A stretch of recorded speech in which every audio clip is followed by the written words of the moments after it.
while Marika is trying to share the presentation, I welcome you to the webinar of AGAME. What we aim to do today is to provide you an overview and give possibilities to the and possibility for feedback on the work we are doing. As Paulina already said, AGAME stands for Automated Gross Primary Production application for monitoring ecosystem health in the frame of GEOSS, but not only from GEOSS. Marike, we still see the design mode, not the presentation mode. Okay, thanks. Within GEOSS, but not only in GEOSS, but also this eLTER context is important. Specifically, and that is why we we did this project, AGAME. It aims to provide additional information in the eLTER context as part of the information cluster. And exactly this data product on gross primary production we want to discuss with you today and to give you the possibility for feedback. The team working on this aspect consists of colleagues from Deltares working on Earth observation. That's Marike Eleveld, Anna Spinoza, Mario Fuentes. It's Ulf Mallast from the UFZ, and from our side, it's Christofona and me working on that. In the next hour, we want to guide you through what we have done so far. It's okay. What we have done so far, and basically that's in three parts. So what I will try to give you a short overview on the settings of AGAME in the next 5 minutes. Then I would hand over to Marike to provide you more insights on the data product and the models used.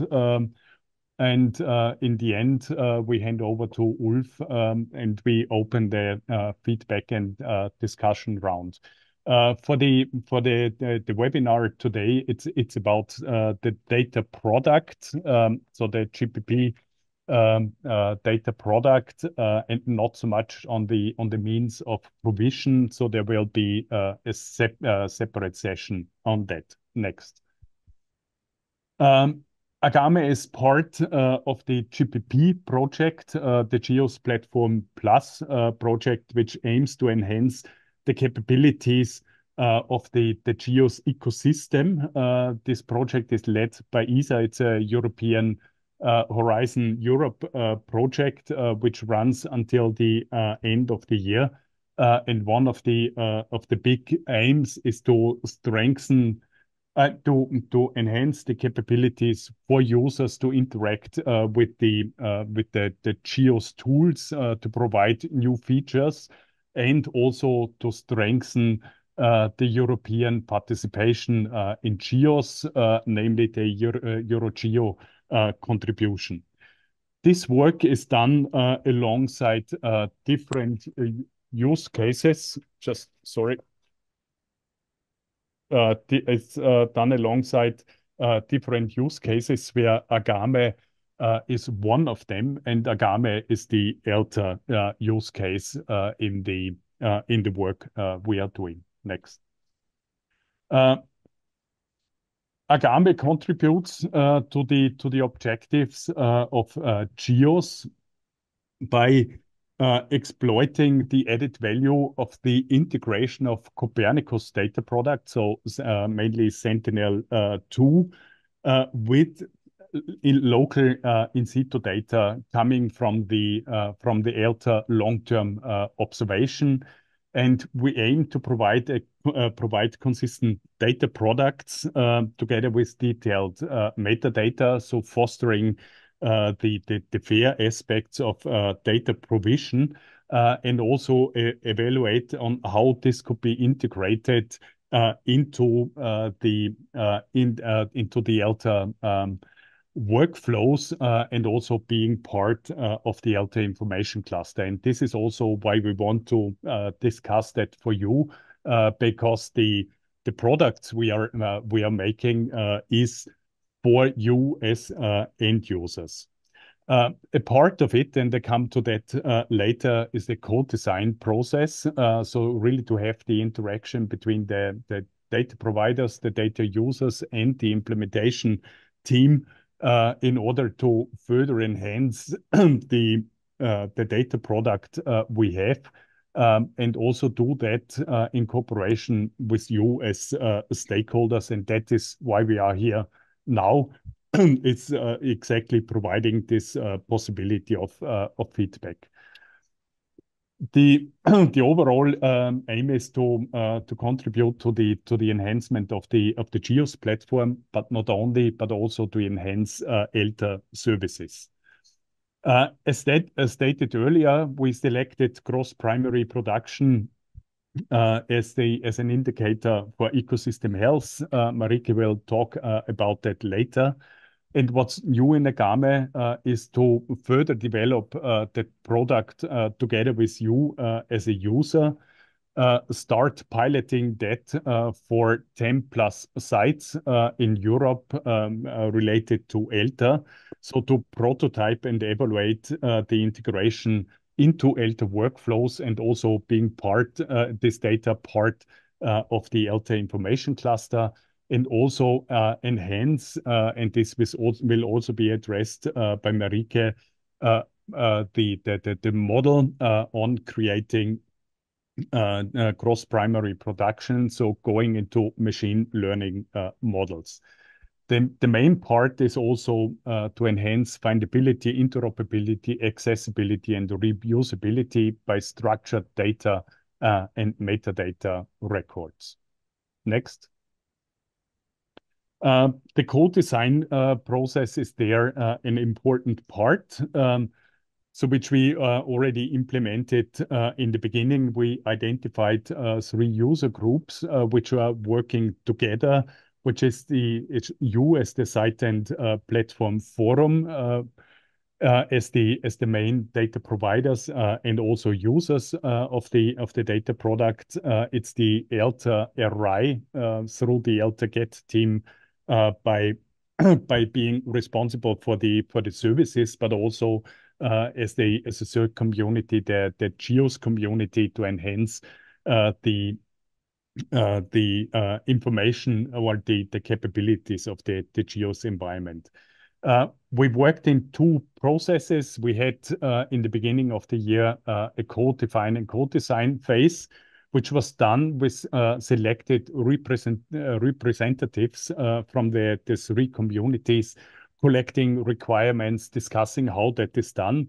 And what we are now is this second phase, this user validation phase, which should enable feedback loops and enhancements of the work we are doing. And that is exactly the aim of the webinar, where we are now focusing on the data product as such, and also collecting your feedback. With that, I would hand over to Marike to give us a deeper insight into what we have done and what we will provide. Marike. Yeah, thank you very much. So I'm Marike Eleveld. I'm presenting here on behalf of the Deltares team, which is actually Anna Spinoza's team. People that also worked a lot on this are also Valeria Momola and also Mario Fuentes, who did a lot of the work behind this. And because what we are going to present will be a data product, but the satellite doesn't measure gross primary production. And so what we had to do is we had to make this product. And I want to show you a little bit of how we did this so that you know what kind of product you are getting. The thing we wanted to model was were these gross primary production. And yeah, you know better than I that it is an essential metric in the ecosystem functioning and the ecosystem health. So there you see it. So this is why we did it. And what we used is Earth observation data, which is also the link to GEOSS. And what is so nice is we have the Copernicus program where all these satellite data become available, and they are guaranteed for the next 20 years or so. And actually, we just last week we had a launch of Sentinel-2C again. So these images will remain available, and we can use this data. It's new data. It has a high spatial resolution. So the best spatial resolution that you can get with Sentinel-2 is 10 meters. And we also have the ERA5 data, so the model data, which is also very useful. And then we have the towers, which measure the parameters that we want to model. So what I present is a combination of how we use these data sets to get to this gross primary production. Isn't there such a product already available? Well, not, I think. So what we've seen is there are MODIS data which are at a much coarser resolution. So think more about like kilometer by kilometer. And also what we try to do, as Johannes just explained, is to make the whole process very transparent and show you how it is made and that it is all fair data and that it's reproducible. So what we proposed is a data-based approach, so based on data, where we use these the TPP measurements to show it for larger regions, so a region surrounding your flux tower. And we do it, it's data as a service and metadata as a service. So what we do is we use the newest technologies, say cloud processing technologies, database technologies, map server technologies to build a workflow which makes it completely, as I said, transparent because it's accessible, reproducible, etc., etc. So actually, Anna Spinoza previously had and her team had previously had a publication about upscaling the data from flux towers, but that was for one site, and it used a regression model, and it also used Sentinel-2. It also used the flux towers, but it used the regression model, and then we thought, yeah, but this is for one site, and this is nice because you can say something about cross-primary production for a larger area than only the tower. But we thought, let's use the remote sensing data and look at very many sites. So what we are doing now is different from that in a sense that we use a different algorithm. It's XGBoost, which there's still a regression component in there. But it's a machine learning technique, so there's much more under the hood going on, decision tree, and so it's a newer model, and we also try to do it not now for one site, but we wanted to make one model which we can use for different sites. And also what we wanted to do is we wanted to make a model that we can use for different sites with different, let's say that there are different ecosystem types. So so for example, a broadleaf green vegetation.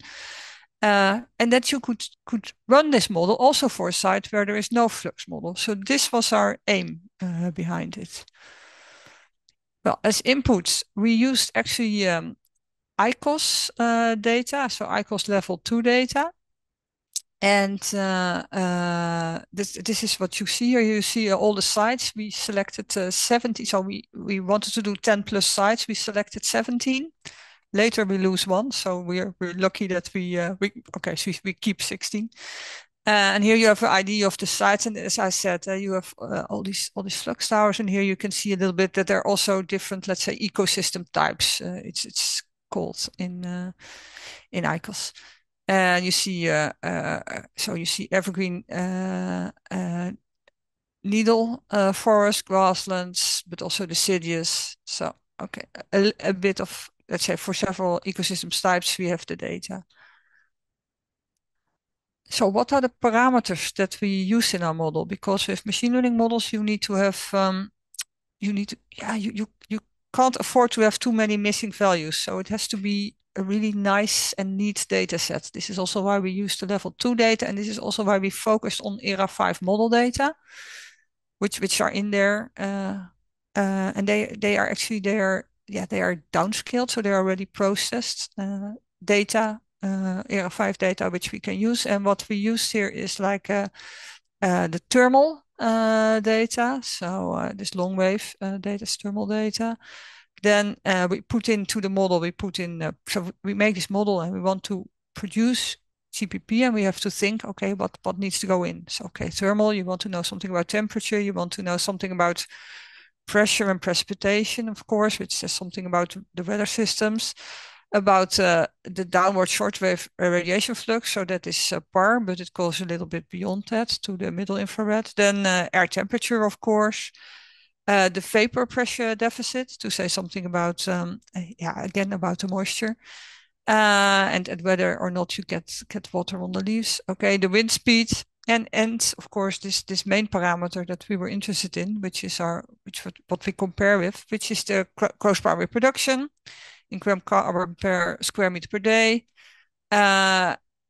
With the daytime method, it was a standard method which was published by Pastorello. So this is what we use from the flux, but also, of course, we need the latitude and the longitude of the tower. So this all goes into the model, the elevation, the canopy heights. And then here you see again these different ecosystem types. The day, the months, of course, seasons are important. And this all goes into the model together with the Sentinel-2 data. So the Sentinel, and then I say Sentinel-2 data, but actually we processed the satellite data and that goes into the model. So what you see here is we made a link to the satellite data. What we do is we get an entire collection of Sentinel-2 images. So Sentinel-2 is an satellite which has the multispectral imager on there, where you have images which are in the blue, the green, the red, and they go on to the near infrared. And of course, all these wavelengths are very important. They have a lot of information about the vegetation. And what we did is we take the entire stack of images, then we start to filter. We look at first at the cloud percentage of the images. Later, we zoom into the clouds of our research areas. We do masking on it. That is okay. We want to work with the vegetation. We calculate several vegetation indices. This is the same actually as the earlier publication by Anna Spinoza et al. About that you start to look really into many vegetation indices and seeing which one is the best. We also do water indices, by the way. Then what we did is we have the entire collection. We filter the images, so we only look at, let's say, the best images, because when it's really cloudy, the whole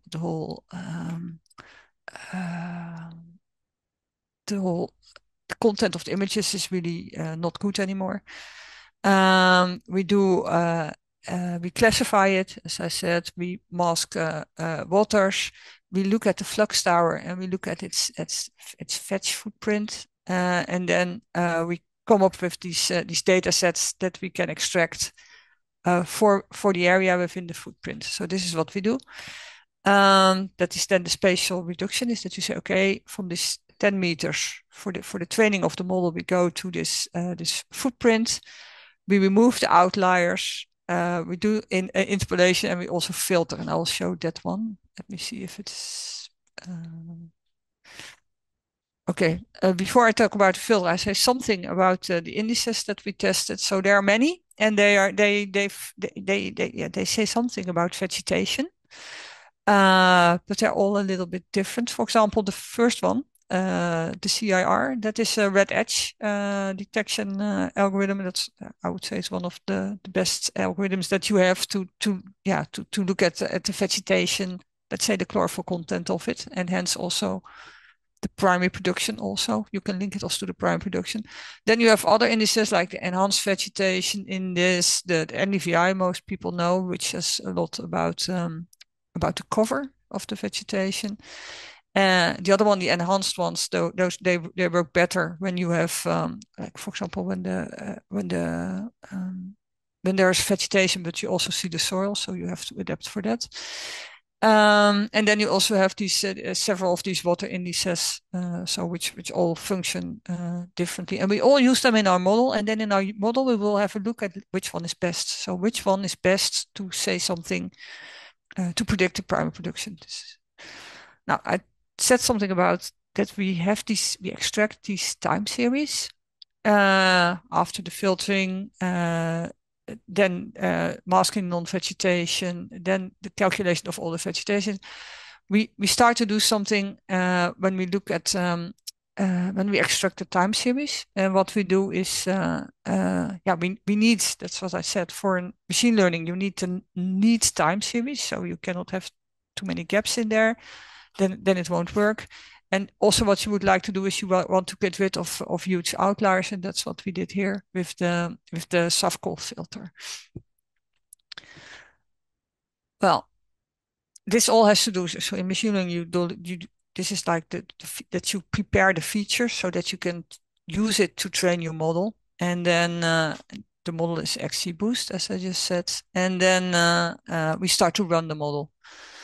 And I must say here that to do this, we present this as the outcome of many of our modeling activities that we've been doing actually with people from applied mathematics from 2 of the big universities in the Netherlands. Also, Anna is employed also at Technical University of Delft. So this this is the final from a test of more algorithms and more approaches to deal with this. Okay, what we do here is we calibrate the algorithm, so we train it with the data from 12 sites, and of course we take care that there are like these different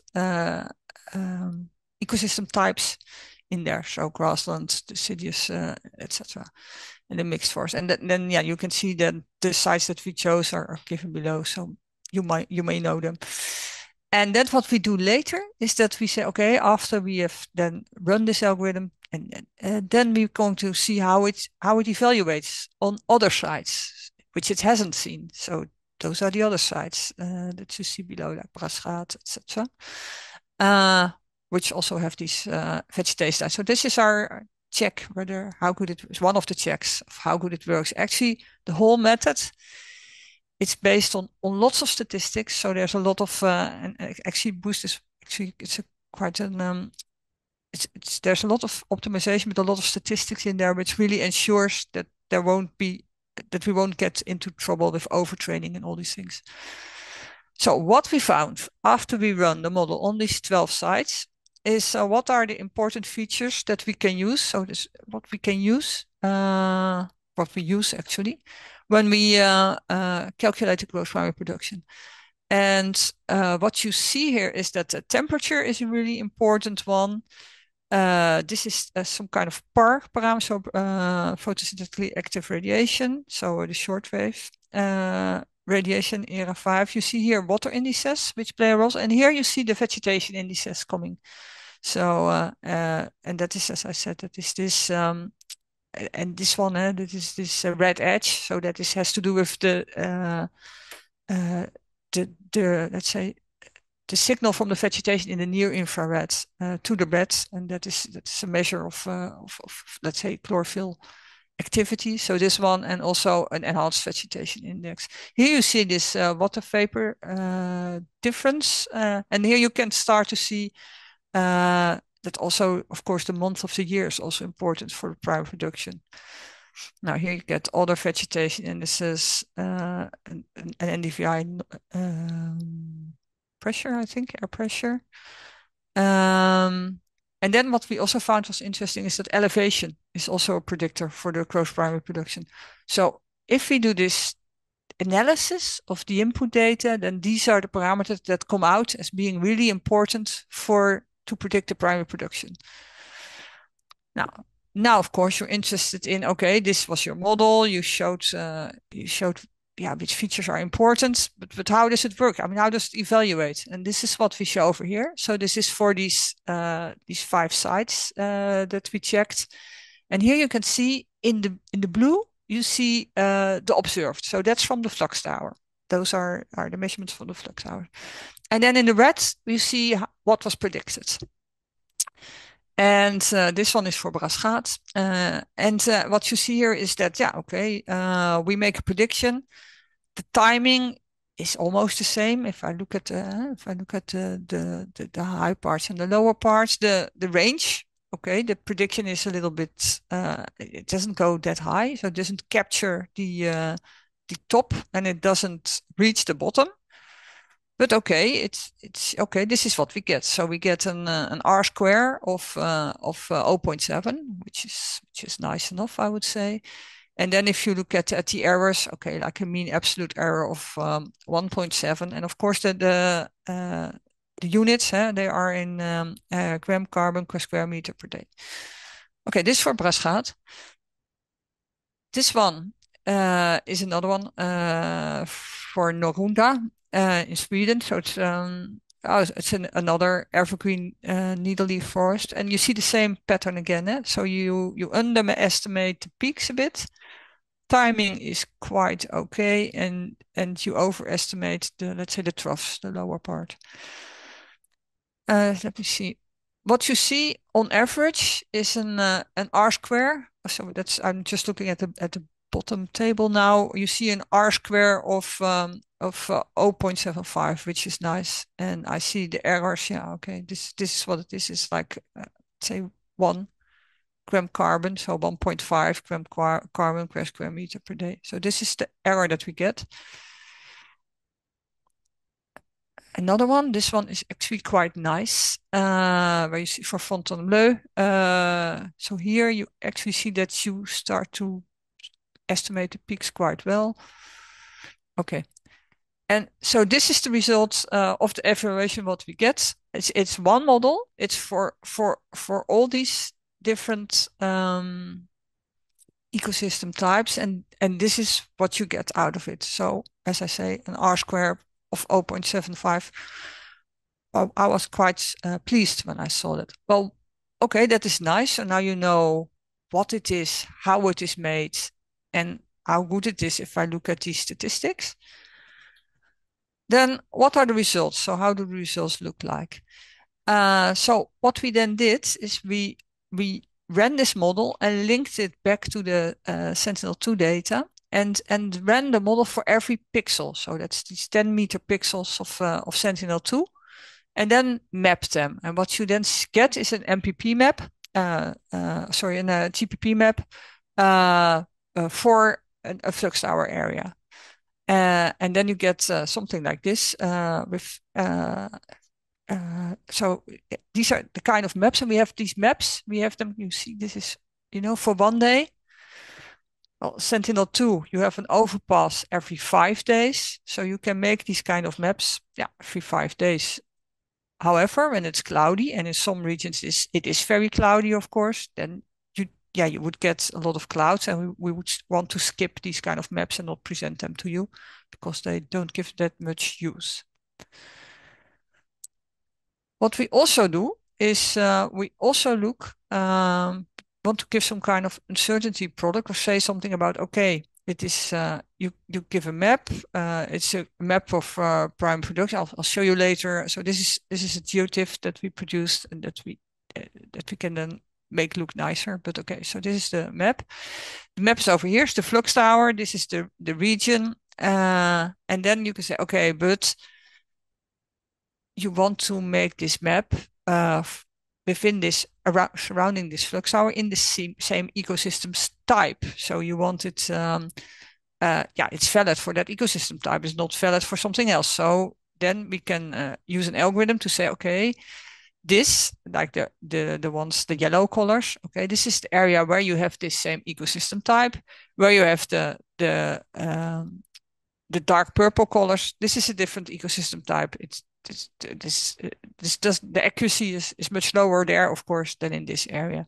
So that's some kind of first accuracy product that we made that we can also provide with, so we can provide the gross primary production with an accuracy product. And then maybe you think like, yeah, but it doesn't look that nice. Is the data is the data nice? And then actually, I can tell you that the data is nice if you present it in a different way. But first, I want to show you another area. This is the Davos area, and here you see again the gross primary production, which is being calculated. Here, there's a little bit more change of color in the color bar. And here you can see both of the maps. If you export, so these are geotiffs that we produced. If you export it, then you would have a look at it in QGIS, for example. So there you can see like, okay, this is the kind of information. If you put it on a background, it gives you more context. And you can say like, okay, this is the kind of information that they produce. So this is the gross primary production is really, really low above the lake. Maybe we could filter this. And it is higher here on land, and the same here. This is the gross primary production that we calculated for. I think that was a German site, I think, and again, and then here you have really these kind of different areas, and we remember from two slides ago that this was actually an area which was completely different ecosystem type. So, and we can flag that. So it's basically what I'm saying is we can give the product, we can show it in a context, and we can flag the information that you don't want to have. And here you see that's information for the Davos site. So this one, this I think, yeah. So there you see like, okay, the flux towers here, these measurements are for this area. We use the remote sensing data to upscale, which is good, but we should of course do that for those pixels where you have the same land use type. So that was one of the first things that we started to work on for the accuracy of, let's say, an uncertainty map. Now I've shown you how far we are and what we did. And if I say we, that's not me. That is the whole team that has been working really hard on this. And now I want to take you a bit further into the future. So you see here now the word mockup. That is this. What can you expect then? So this is what you can expect are like maximum 5-day frequency GPP maps. And that in the end we had 16 ELTER sites because we wanted to we wanted to have a data set where we have data for the full year. And one of the sites, one of the 17, had so many clouds that we had a lack of data, and there we skipped the site. But what you can expect here is so like maximum every 5 days you get a map of the gross primary production for your area. Here we have nicely the boundaries. So here's the tower, and we have nicely the boundaries of this ecosystem type. You just saw some of the maps that I did before where we did not have yet these boundaries. Then we did a 1 by 1 kilometer square in which the tower is.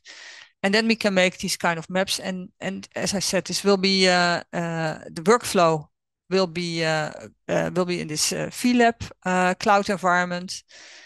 And then what is nice is then once you have this whole workflow going, once it is all fair and it is it's all open and transparent, you can of course use it. So and this is what we will, and then it will be hosted on the GEOSS portal, or at least you can discover it on the GEOSS portal, which is a major portal of global Earth observation system of systems. This is why we are in this ESA project. You can see there's a huge cloud of people providing data, and there's a huge infrastructure behind this, and we're going to attach to that. And as I said, from providers from all over the world, which is what you just said, what you just saw. And I think this is what we came up with now as some kind of mock-up of what you will see within GEOSS. So the idea is you get the map, of course, with the gross primary production. In this case, we took again the Doniana cases, and we will also here you can select. You could select a region for which you want to have your data, and then of course we want to also provide all the metadata. We have a nice report written about that already. But we also want to give a nice description of the metadata which belong to this product. What you will get is, so here's your flux tower, is what you see here. Then you will get these kind of time series of gross primary production. So you'll not only get a map, but you get a map with some time series. And then, yeah, the idea is that we also show like, okay, this not only the let's say the time series, but also some kind of measure of uncertainty.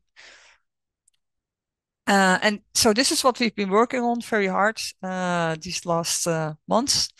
And I just want to say that yeah, I want to mention our project partners on which we are, and this is what you see, which are the people that you are. And I now would like to transfer also to Ulf.